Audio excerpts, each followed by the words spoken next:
is Wednesday, July 3rd, one day before the most quintessentially American celebrations and holidays of all, that being Independence Day, 4th of July. I'm Tim Darnell. Welcome to this edition of Political Update, live from our studios here in Midtown Atlanta from the Atlanta First Alert Desk. I'm joined by our political reporter, Doug Reardon. Our stream today is produced, as always, by Maria Moreau. And the last week has seen one of the most consequential series of political headlines coming down, not only from here in Atlanta, but in the nation's capital and all across the U.S. And here are some of the headlines that we're continuing to follow here for you on Atlanta News First. The U.S. Supreme Court has issued an immunity ruling impacting former President Donald Trump and all future American presidents. Donald Trump's July 11th sentencing for his 34 New York felony convictions has been postponed. Former President Trump and current President Biden held a debate here in Atlanta last week. Pressure is growing on President Biden to perhaps withdraw his candidacy for reelection. And finally, on July 1st, a number of new Georgia laws went into effect. But Doug, we're talking about the most recent headline, possibly about 48 hours ago. The U.S. Supreme Court issued a historic ruling, that being that former President Trump and future and past former and future U.S. presidents enjoy absolute immunity for any official actions they have taken and partial immunity for those non-official acts, but really it's now up to the lower courts to decide what unofficial acts a president, past or future, may have taken. Yeah, the Supreme Court kind of kicked the can on this one down to the district courts that Donald Trump is facing charges in, so that would be in Florida and right here in Fulton County, and that's really the crux of the ruling here, is what exactly constitutes an official act and what constitutes an unofficial act and what can be criminally prosecuted. And we know that this could help Donald Trump out a whole lot in his Fulton County case, because his attorneys, when the Supreme Court was considering taking up this question of immunity, had already said to Judge Scott McAfee, the one overseeing the district court case here, that they had claimed he had immunity from the charges of alleged election interference that he's facing here in Fulton County. And so they're all in on this argument that he didn't do anything wrong, and even if he did, he couldn't be charged with it anyways. They had already asked the judge for this. McAfee said, we're going to hold on and see what this Supreme Court ruling brings us, and in the meantime, we're going to press ahead with some other procedural things. And so now that this has been decided on, this is going to certainly play a role in some form or fashion in this Fulton County case once it kind of gets back on track. Obviously, we are waiting on an appeal dealing with Fani Willis and whether or not she can even still be on this case. But once that clears, it's pretty obvious that this is going to become a large part of Donald Trump's attorney's arguments against him being charged here in Fulton County. The question is, was any of this alleged election meddling official in his capacity as a president, even though he was in a lame duck stage at that point and had already lost the election officially? Or is it something that McAfee might determine was not in his official capacity and they can move ahead with these charges? It's certainly one of their better arguments now that they have this Supreme Court ruling behind them. The other thing, too, is it also allows evidence to be barred from coming into prosecution when you're talking about an official act. So any conversations between Mark Meadows, his former chief of staff, who's also a defendant in this case, any conversations between any of his family members on, say, January 6th or the like, cannot be brought into evidence under the Supreme Court ruling. It's kind of barring official communications that the president has with members of his team. And so you could actually lose quite a bit of evidence in some of these cases, too, especially the documents case out of Florida, where there was, we can suspect, a lot of discussions about where those documents were going to be between White House officials and the former president. Now, your wrap-up that we just heard from you is very thorough, very all-encompassing. You also had a report coming down from the Supreme Court when this decision was issued. We're going to go ahead and play and listen to that report right now. A 6-3 opinion Monday from the U.S. Supreme Court giving U.S. presidents broad protection from their actions in office. As long as presidents act in their official responsibilities as commanders-in-chief, they can't be charged with a crime, the justices said. A really smart president who's up to no good has some license today to do that criminal activity that they didn't have yesterday. But Supreme Court justices stop short of making an important distinction. Georgia State law professor Anthony Christ says the question of what an official duty as president actually is will be up to judges in the lower courts where Trump is facing state charges. But the lower courts are going to have to figure that out on their own, in addition to Judge McAfee here in Fulton County, who will also have to make that determination. Trump's Fulton County lawyers have already claimed he has presidential immunity from charges linked to efforts to overturn Georgia's 2020 election results. Judge McAfee could agree, and the case would be gone. But I do expect that the former president's legal team will invoke today's Supreme Court decision to try to get portions of or all of the Georgia State case also tossed on grounds of presidential immunity. But dissenting justices warned the ruling sets a dangerous precedent. In her dissenting opinion, liberal Justice Sonia Sotomayor wrote of the lengths the immunity could be taken to. She writes, quote, orders the Navy SEAL Team 6 to assassinate a political rival, immune. Organizes a military coup to hold on to power, immune. Takes a bribe in exchange for a pardon, immune. Immune, immune, immune. Now, we are, of course, waiting to see how the historic Supreme Court ruling will impact what we have going on here in Atlanta and Georgia, as you said, and as we just heard from Doug's thorough and outstanding report on the Supreme Court decision itself. One case facing the former president has already been almost immediately impacted. There is now a delay in the scheduled July 15th or July 11th, I should say, sentencing for Donald Trump on the 34 felony convictions that a Manhattan District Court handed down several weeks ago. That has now been delayed until September. It's kind of interesting, the timing of the sentencing. It was originally scheduled for July 11th, only 4 days before the start of the Republican National Convention in Milwaukee. That has now also been, the sentencing has been delayed, and Doug, who knows what other delays we're going to encounter moving forward. Yeah, there could even be possibly a delay in this Fulton County trial, but it just goes to show the range of this decision. We've already had former President Donald Trump convicted, and now there's talk that they could go back retroactively and look at this and say, should he have even been in court in the first place because of that immunity granting, I suppose, if you want to call it that the Supreme Court has bestowed upon former and current and past commander-in-chiefs. And so, that it just really speaks to the impact of this ruling, and also kind of gives us a look ahead at how this is going to impact the Fulton County case. If you can go back and talk about retroactively changing the results of a settled trial, a conviction at that, there's certainly no question that this is going to have impacts moving forward for the Fulton County case as well as for that Florida case, because, again, those are his two state cases. What's interesting about it is this was actually a federal ruling. It was over the question of his only remaining federal case, which is the January 6th case, the insurrection charges. So, it impacts the federal case, it impacts the state case, and it certainly is going to play a big role in this Fulton County trial going forward. Talking about what's been happening here in Fulton County, Doug, last Thursday, we all, as well as tens of millions of Americans and people worldwide, were focused squarely, their attentions focused squarely here on Atlanta when President Biden, former President Trump, held a debate. A little over an hour and a half that was broadcast worldwide on CNN, and we carried live coverage not only of the debate itself, but the pre and post debate fallout as well. You were at the debate. We all saw the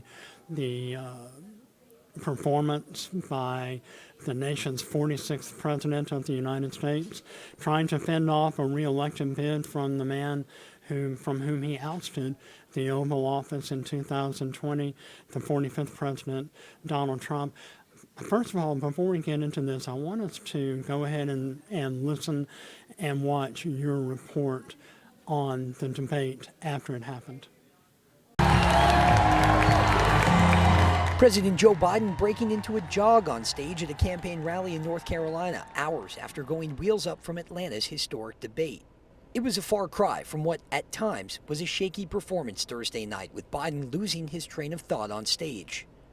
Dealing with everything we have to do with, look, if we finally beat Medicare. I really don't know what he said at the end of that sentence. I don't think he knows what he said either. None of it played well for questions about Biden's age and cognition, the president calling himself out at a rally on Friday. I don't speak as smoothly as I used to. I don't debate as well as I used to. But I know what I do know. I know how to tell the truth. By many's accounts, Trump's performance was also far from perfect. Fact checkers and Democrats saying he took liberties with the truth on stage. The American people got a chance tonight to be reminded about the character of Donald Trump, a man who stood there and lied for 90 minutes straight. Trump held his own rally in Virginia Friday, where lines formed hours before doors opened. Back in Georgia, Democrats rushed to do damage control. A press event featuring the state's party chair and progressive leader Stacey Abrams downplayed talk of replacing Biden as the nominee. I think the debate started off a little slow for the president, but it ended strong. It's not time to wring hands. It's about rolling up your sleeves to do the work. Doug, I mean, I want to hear from you. What was your reaction? You were in the media spin room. You were watching everything as it unfolded, as did so many tens of millions of people around the world and here in the U.S. What was your thoughts and your reaction? Yeah, I think everyone went into this kind of knowing what was at stake and obviously who these candidates were. There were so many firsts in this particular debate. It was the earliest. It featured the two oldest candidates for president. And I think most importantly, it was also the first time that two men who had held that position before and been in the Oval Office debated on stage. That's the first time. And so I think that everyone, having years to learn these men and their policies and their tendencies, we kind of knew what we were going into this expecting. However, I think there was pretty wide consensus that former President Donald Trump kind of stuck to his script, stayed in his lane a little bit more, even though he had a shaky relationship with the truth on stage. Certainly, there were a lot of outright lies and mistruths that were told about Biden's policies, about Trump's accomplishments as well. But Biden's performance really outshone all that, and not for a good reason. He was incredibly rocky, seemed lost at times, stumbled over his words. He's actually now blaming his very robust travel schedule on his rocky performance on stage. He said at times he felt like he was going to fall asleep on stage. Coming into this, there were a lot of questions about Biden's age, his cognition, his ability to handle the toughest job on planet Earth, and he certainly didn't do anything to assuage those fears on Thursday. If you looked at his performance, I don't think you saw someone who, was vibrant or up to the challenge of doing this for another 4 years. That is certainly the sentiment, not only from Republicans, but also from a lot of Democrats, because now we are in a place where there are members of Biden's own party that are calling for him to be replaced as the nominee. That would be entirely, to use the word that we've used a lot over the last couple of years, unprecedented. We are going to be at the Democratic National Convention. I never would have thought about 5 days ago that this would have been something that was going to be a storyline at that convention. But here we are. Just yesterday, Lloyd Doggett, who is a Texas Democrat, a member of Biden's own party, was the first federal official to call for him to be replaced. We've had a lot of local leaders call for that, but that was the first federal elected representative to do so. And so you can really feel how things are escalating. And I know we're going to talk more about kind of the fallout from this debate in just a minute, but we were in that media room, and at times when Biden was answering questions, there were audible gasps coming from the viewing audience of media members from all around the world. 85 countries were represented there, kind of showing the importance of that night. But certainly, I think it was worse for Biden than anyone could have anticipated, and you can kind of feel that in the Democratic Party at the state and the national levels response to this. Our statewide general assignment reporter, Abby Kasuris, did a post-debate wrap-up as well. She actually went out and talked to the most important people in the American electoral process, that is, the voters. Here is her report. The words that we heard: embarrassing, frustrating, and concerning. Georgia is a critical state for these candidates. Talking with Georgia voters today, they say at times they were tempted to turn off the TV, but there's too much at stake. Less than 12,000 votes separated Joe Biden and Donald Trump in Georgia during the 2020 election. The pair back on the ticket, debating each other for the first time in 4 years, this time in Atlanta. The majority of America was left scratching their heads last night and just kind of like, you know, what was this dumpster fire that we just watched? Forsyth County's 2020 results favoring Trump with 65% of the vote. Army veteran Taylor Knox says he'll vote for Trump again, but the debate was hard to watch. They were both kind of just talking about golf and handicaps. Like, that has nothing to do with what we're struggling with as Americans. This election capturing young voters will be critical. In 2020, a historic number of Georgia's young people voted, most for Biden. Andres Pero with the Georgia Youth Justice Coalition says his group's chat was blowing up. Some of the students were like, why aren't they talking about the opioid epidemic? We want, more action taken on that, right? When they were talking about childcare, that was a big one. And they were like, can they answer these questions because we are paying attention? A poll from Quinnipiac University before the debate shows Biden ahead of Trump for voters under 35, but the margin is much closer than in 2020. For these voters, they're hoping for more next debate. They didn't really talk about education at all. Going to the grocery store and paying, $200 for a basket of groceries when it used to cost $120, or trying to plan a family trip, vacation, and paying, $3.50 in fuel when you were paying $2.75. We're circling back on the fallout from last Thursday's debate at CNN here in Atlanta between President Biden, former President Donald Trump. Doug, you said the fallout's continuing. When you mentioned U.S. Congressman Lloyd Doggett being the first first congressional Democrat to call for President Biden's replacement. Also happening today, President Biden is meeting with several Democratic governors from across the nation, and we're also hearing reports that as many as 25 congressional Democrats are now prepared to go on record calling for replacement for President Biden at the top of the Democratic ticket. And she said just a few moments ago, it's a word we've been throwing around a lot lately, unprecedented, but I don't think this has ever happened in American political history. No, it's not that it's not too early to do it. You still can do that at the convention. Before the 70s, that's what conventions were for, was nominating political nominees for president and other offices. But since we have primaries now and those have really taken precedent, voters have kind of chosen the nominee instead of the delegates, and then it's more ceremonial. So certainly in recent memory, this would be the first time ever that this would have happened. It's not that it's not possible. It is legally sound. You can do it. It's been done for years in the past, but it is very tenuous technically to do. You already have a lot of delegates and we talked to some yesterday, that have already pledged their support to Biden. One of them told me, you don't ditch the person that you bring to the dance. And I thought that kind of summed up everything. They've already pledged their support to this man who has, by the way, proven that he can beat Donald Trump in an election. He's the only Democrat since Donald Trump has been the nominee that's been able to do that.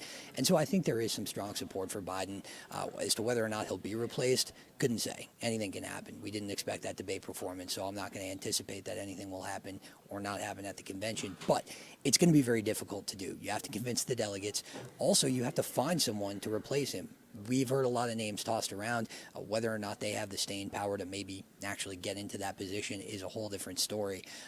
But I think that what we are hearing now along the lines of replacing Biden as the nominee is that it would be difficult, but it certainly would be legally possible to do it. And this is a report that's obviously of national importance. Here's a report that from our CBS News national correspondents in Washington on the post-debate fallout on President Biden. Joe Biden is our nominee. Joe Biden is our leader. Top Democrats closed ranks around the president Sunday as a slew of editorials from some of the nation's largest newspapers called on him to drop out. I want to remind everybody that one debate does not define a person's record. Very clearly, he should stay in this race. And yet a new CBS poll finds Thursday's rocky performance did take a toll. Look, if we finally beat Medicare, 72% of voters now believe Biden does not have the mental and cognitive health to serve as president, up from 65% before the debate. Nearly half of Democrats said he should step aside as the nominee, while virtually no elected Democrats have been willing to go that far on the record. Some acknowledged the panic publicly. There are a lot of lingering concerns, Alex. We can't put on a happy face on this. There are very honest and serious and rigorous conversations taking place at every level of our party. Top Biden officials still haven't explained why Biden seemed to struggle the way he did on Thursday. But they tell CBS News they are staying the course. Nothing has changed. We are full steam ahead, one said. We still believe Biden is the best position to beat Trump. They point to his energetic post-debate campaign stops in Atlanta, Raleigh, and New York. I give you my word as a Biden, I would not be running again if I didn't believe with all my heart and soul I can do this job. Because quite frankly, the stakes are too high. Part of the calculus here for the Biden team is that there's no guarantee that an alternate candidate would do better against Trump than Biden would. Polling being disseminated by the campaign indicates that they all fare the same or worse than Biden would. Nancy Cordes, CBS News, the White House. And finally, for a more of a local approach, July 1st is the annual, one of the two traditional days, the other being January 1st, for new laws to go into effect across the state of Georgia. It's been one of our most engaged and heavily followed stories here on Atlanta News First, and our own Asia Wilson has a complete and comprehensive look at the new laws now in effect in the state of Georgia. There are several new laws in effect here in Georgia, including some that impact your money, the calls you receive, and your home. There's House Bill 1015, which will drop Georgia's income tax this year from 5.75% to 5.39%, supporting a more long-term goal of bringing the income tax to below 5%. And if you're tired of all those random calls, Senate Bill 73 will now hold companies liable for illegal telemarketing calls made by third-party contractors. Lastly, there's another law called the Safe at Home Act, which requires all rental units to be fit for occupation and meet state housing codes and other health and safety standards. It also restricts the amount landlords can ask for in security deposit in the amount that cannot exceed 2 months' rent. We spoke with a woman who says this is truly needed as her friend lived in a building that she feels wasn't safe. I think it's a great law to have implemented. I had a friend who had surgery and they didn't have working elevators for, I want to say 2 months, around that time. So, and she lived on the 8th floor too, so she had a struggle getting up and down. We also spoke with her about House Bill 1017, also known as the Georgia Squatter Reform Act, which gives property owners more rights to evict people suspected of illegally taking possession of their home. She feels this is needed too. It could be scary for them to know that somebody could potentially move in illegally and have some sort of like ownership to their property. Now you can find everything you need to know about these laws right now on our free Atlanta News First app. In downtown Atlanta, Asia Wilson, Atlanta News First. Again, wishing everyone a very happy Independence Day, July 4th. Please be sure and continue to follow all of the breaking news coverage here from our First Alert desk, and watch Political Update every Wednesday on our streaming channels on YouTube. You can also listen to all of our podcasts wherever you download and listen to your podcast. Again, happy 4th of July.